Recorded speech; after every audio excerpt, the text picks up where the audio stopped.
बिस्मिल्लाहिर्रहमानिर्रहीम। आज हमारा मौजू है ज़ाब्ता फौजदारी की दफ़ा 49।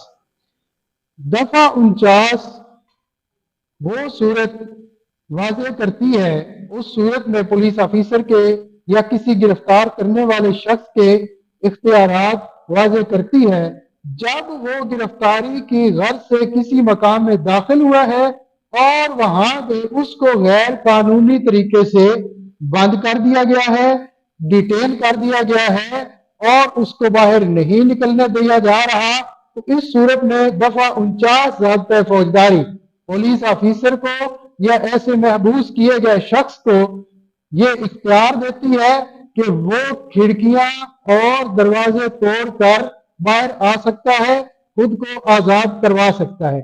अब यहाँ पे ये एक पॉइंट जो है दफा 48 और दफा 49 के हवाले से ज़हन में रहना चाहिए कि दफा 48 किसी बंद मकाम के अंदर दाखिल होने के मुतल्लिक है, खिड़कियां दरवाजे तोड़कर, और दफा 49 ऐसे बंद मकाम से बाहर निकलने के मुतल्लिक है, खिड़कियां और दरवाजे तोड़कर। Thank you.